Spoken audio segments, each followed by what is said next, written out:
Hello, everyone. Jen here, City of Minot. Happy Public Works Week to everyone. This is the week that we get to celebrate the men and women who are first responders themselves. They're on call day and night, summer and winter. The roads that we drive, the water we drink, the waste we don't want, they're the ones who respond. So if our town had a rhythm, they'd be the ones who set it. And so we are very grateful to them. We are going to be celebrating them all week long, but especially on Wednesday, we'd like you to come out and celebrate with us. We will be celebrating at Public Works from 3 to 7. We'll have free food while it lasts, prizes, activities, demonstrations, fun for all. So that's on Wednesday from 3 to 7 at Public Works. Come on out and join us. Also, at the Public Works Open House, we will have a table set up for our neighborhood meetings. So, back in March, we hosted a series of neighborhood meetings, and we'll be bringing those back again in June. So, if you have any questions or any topics that you'd like to hear about, stop by our table at Public Works Week. We can get those on the calendar. So far, we have 2 locked in. One will be at Minot High in the Commons area.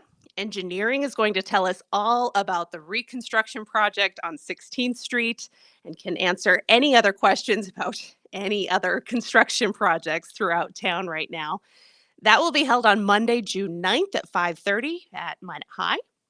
Also with the green light, we'll talk about water main replacement projects on Thursday, June 12th at 5:30. And that'll take us right into our construction announcements. So we have many projects that are already in motion. Please be familiar with the traffic impacts map in our GIS system.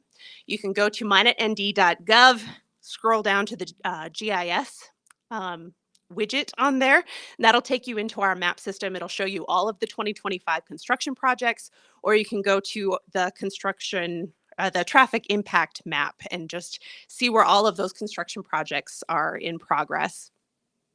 So let's talk about 2 major projects that are currently in progress, and the one that was announced last week that will start before we meet here again on the Minot Minutia.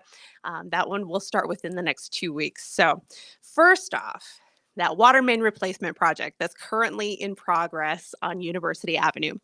We have a continuation of a water main replacement project. The Learning Tree is actually going to be the one that's hosting one of our neighborhood meetings. That one's on June 12th. So mark your calendars, stop by the Learning Tree at 5:30 and hear from our utilities director, Jason. He's going to talk all about the water main replacement project.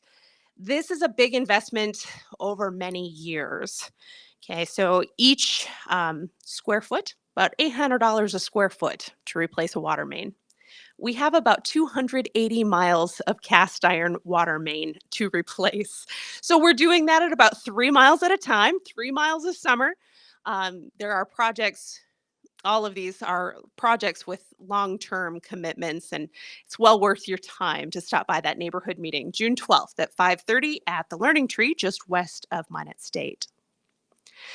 The next project that's in progress currently, the Puppy Dog Coulee project. We'll talk about their progress first. They're wrapping up that easternmost location and moving to 2nd Avenue Southwest, or the McDonald's curve by Dakota Square.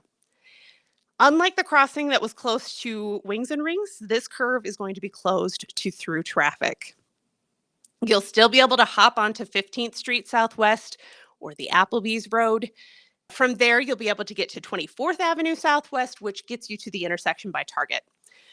Know that there's another phase of this project that will call for construction between 24th and 26th Avenues, but you'll always have access to the loop around Dakota Square, either that McDonald's Olive Garden Road or the Pacific Sound Road. That's a lot of name dropping, so we'll just keep going. We'll go across town. So that's 2 projects that are in progress. So let's talk about the big announcement that came out this week. The 16th Street reconstruction project. Now, that part wasn't an announcement. We've had community meetings on that. That's been known and in progress for quite some time, but we're going to start turning dirt now. So the 16th Street reconstruction project will have its first traffic impacts the day after Memorial Day. So you can learn all about the project at minotroads.com. This is a multi-year project. The trees coming down earlier in the spring which was, outside of bat season.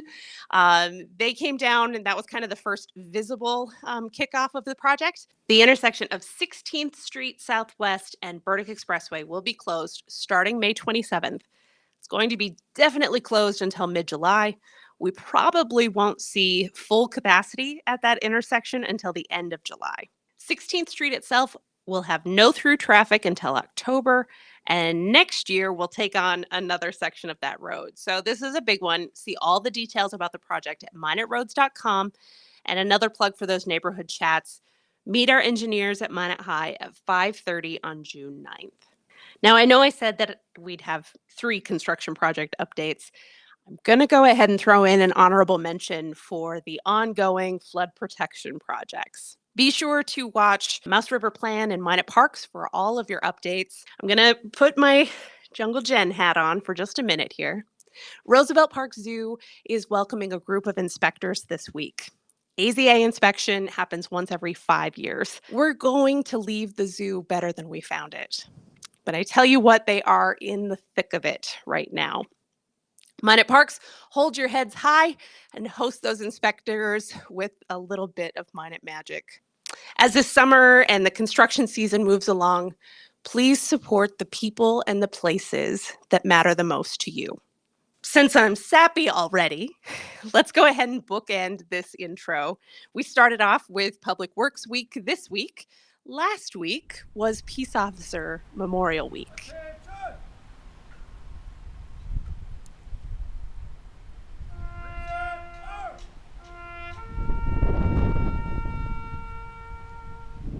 Lord, we also petition grace and protection to those men and women who continue to serve and protect.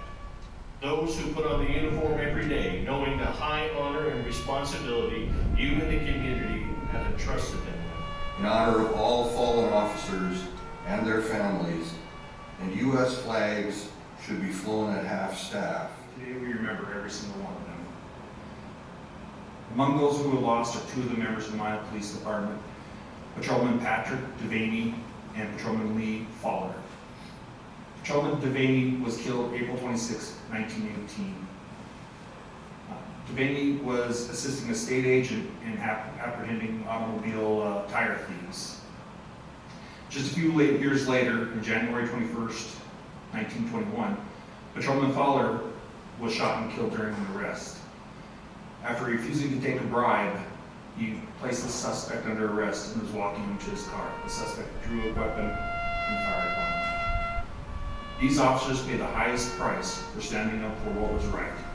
And today we speak their names and we remember their courage.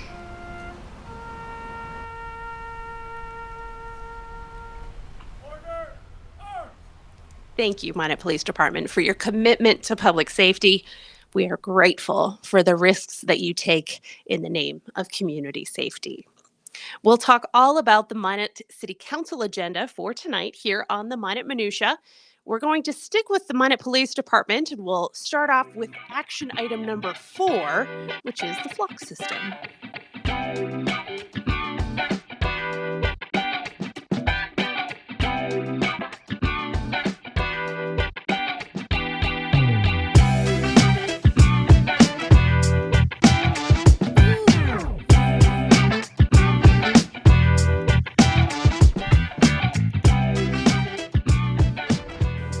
Digging into the Minot Minutia with us today is Captain Dale Plessas, Acting Chief of the Minot Police Department. Thanks for joining us. Thanks for having me, Jennifer. Back at the neighborhood meetings, just to start us off in March, you said something that really stuck out to me in that perception of safety, and this is coming from our community satisfaction survey, perception of safety is just as important as your set of numbers that you deal with. I'd even say it's more important because their perception of safety is what affects everybody's daily life on how they feel and actually the quality of their life. So perception is very important. Well, you presented at City Council on April 21st. So just tell us a little about the flock system. So the flock system is a tool that we presented in an LPR, which stands for License Plate Reader. And there's a lot of misinformation, so I really appreciate the opportunity to come out and talk about LPR. The point is for the council to have all the information to decide if this is a good fit for the city of Minot. I believe it is. I believe that that this system could do a lot to increase safety in Minot. The system is a force multiplier. Basically, the system, just to give you a description of what it does, the system basically is like having extra police officers on the road watching cars. And what it does is it focuses on license plates and vehicles, not people. So what the system is doing is it's like a police officer writing down license plate numbers on a notepad and comparing them to a list of license plates that they have set up from us, and determining, hey, that's a license plate we're looking for X, Y, or Z reason. To get onto that list that I'm talking about, there are a set of rules that we have to follow. So not everybody just ends up on that list. It's not a list of, for example, bench warrants. We're not looking for those kind of things. But if you commit a murder in Minneapolis and you come to Minot, you're probably on that list. And so you come into Minot, we're going to know you're there, and that's exactly the kind of thing that we're trying to do. We're trying to make sure that we have more eyes looking for problems in Minot to prevent problems. So there's a networking element then to it. It connects you with other. Yeah, so there is a networking element to it. So there are rules on how you can share data or when you can share data, and you can set your own rules on when that is. But things like NCIC, which is our national system, to get into that system, there's really strict rules on how the government operates in terms of adding people to that system. That's to look for them for crimes, and that will automatically come over to the system. Again, we're not looking for minor offenses. We're not looking for drug users or bench warrants. We're looking for the major things, the things that are threat of life and limb, serious property crimes, those kind of things. There are big positive things that you're looking for too. Is silver alerts. We see those all the time. Yeah. This can help you out in that. Absolutely. Once we have that silver alert, once we have notification that a person is missing, and we can check our system to see where that vehicle was last seen by one of our cameras. Now, it's not going to be a camera on every block like some have insinuated. What we're talking about is 10 cameras. So it's like adding 10 officers on corners in various spots in Minot. And so if that car passed one of those spots, we'd be able to say, last direction of travel, this is where it left the city of Minot. And we could focus our search in that area for that person. It would definitely get our resources in the right direction. Okay. So you mentioned 10 cameras. Is this, talk to us about cost a little bit here. Hardware, software, what are the updates and things like that? The way that Flock operates is they own all the equipment. We don't own it. So it's kind of a lease program or a rental program. So they maintain the equipment. It's a flat fee of $30,000 a year for the 10 cameras that we're asking for. And for that, if there's damage to the camera or if there needs to be replacement, that's all taken care of by Flock. They do the installation, we don't, and they maintain them. Excellent, great. So privacy is, of course, top concern, and protections against abuse of the system. You've put a lot of thought into this already, so just talk us through it. Well, yeah, obviously, we're trying to balance the benefits of the system with protecting civil liberties. I mean, we like I said, the perception of safety is the most important thing for us, and you're not going to feel like you're safe if you feel like your police department's watching over your shoulder all the time. True. So we have to have set rules that the public can see and understand that they're there to protect them from any abuse of the system. One of those rules is we have a strict policy on when the system can be operated, when an officer can actually go to review the system for a suspect vehicle or a suspect license plate. And we have measures that we've taken to ensure that those aren't abused. For example, we've asked for audits. Now we're going to do our own internal audits of the system, but we've asked for audits from our finance department. So it's not just the police department checking it, it'll be the finance department looking through to make sure that we're following the policy that we have and that we're using it right. It's not going to be the end all be all. No. Our force is still out there. Yeah, I mean it's a force multiplier, meaning that it's adding to our force. And right now, if you think about it, we're down 15, 16 officers So we're looking at ways to use technology to benefit us and make our reach better, to protect Minot citizens better and our visitors better. And so this is one way of doing that. I was recently watching the president talk, and one of his points was that he wants to see law enforcement use technology better to better benefit the citizens. And this is a great example of that. It's using technology, and if done right and done properly, like we're doing, it benefits your citizens and it makes Minot a safer community. It basically prevents a criminal element from establishing. I mean, go somewhere else, not Minot, because it's not safe here for Minot for criminals.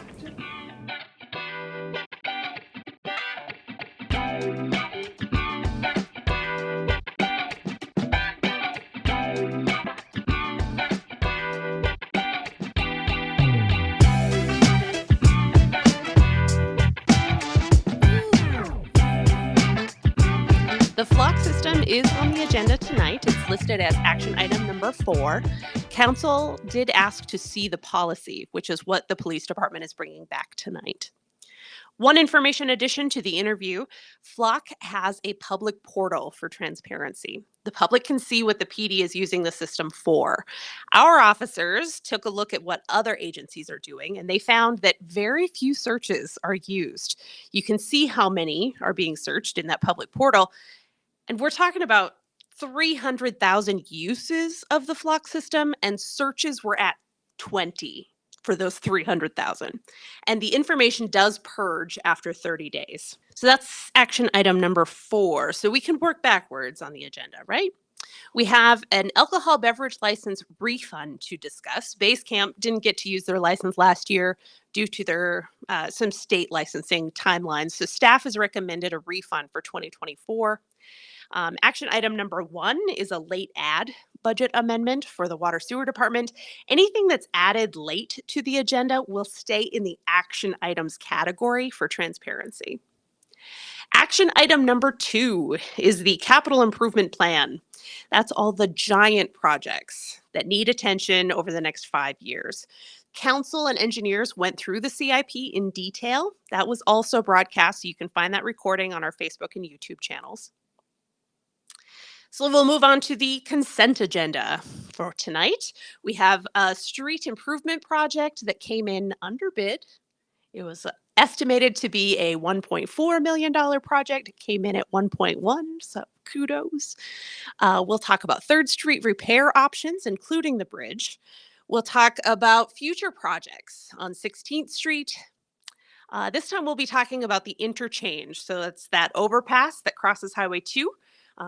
That has bookend traffic signals. That one's on the consent agenda tonight. We'll be looking at engineering that project going forward. The transit center is on the consent agenda for a final payment. Again, watch for a neighborhood chat on that one in June. Also on the consent agenda tonight is our mosquito spray. $103,000 for the chemical. We're going to get into the minutia with an entomologist in the near future. She can talk us through the mosquito spraying details. What I know from last year, West Nile cases were confirmed near Grand Forks, and here in Minot, we saw a 98% population decrease in mosquitoes at the time of the spray last year. The C-130 flies at dusk, when mosquitoes are most active and when bees are the least active. They're most active in the morning time. The chemical stays on surfaces for 5 minutes to 3 hours. So we can talk through all of that with an entomologist here on the minutia. We'll be meeting with Operations Director Brian Banfill and someone who knows their stuff on mosquito spray. But for tonight, it's just the consent agenda item to purchase the spray itself. So that's the action and consent agendas for tonight. There are 4 public hearings for the Planning Commission. It is the 2nd meeting of the month, which means we'll hear from the Finance Department. It's a big time of year for them. And the North Dakota legislative session is complete. Attorney Shane Gettle, his recap will include the 3% budget caps, residential property tax relief, and the $81.1 million in flood protection funds. That's up from $76 million last biennium. And in miscellaneous and discussion, we have an update in the search for a human resources director. Also, council has asked for a police department building use update. We won't do that at this meeting, but we're going to talk about what we'll cover in the budget tour meeting. That's going to be inside the building, scheduled, I think, for the 22nd. Watch for announcements. You are definitely invited. It will be posted as there will be an agenda posted. It will be a public meeting. Be sure to sign up for those. If you go to our website, minotnd.gov, go to agendas and just sign up for those agenda announcements. So things like this that pop up will also be on there. Neighborhood meetings will also be on there. So that way you get a notification when those meetings are added. So watch for that announcement. You are invited to come on out to the police department, see what we can do with that building for them. You're also invited to a meet and greet with the finalists for our next police chief. That's going to be held on May 28th. It's going to be at 6:30 in council chambers. Again, watch for the announcements because you are definitely invited. We'll see you tonight at Minot City Council at 5:30. That's the Minot Minutia.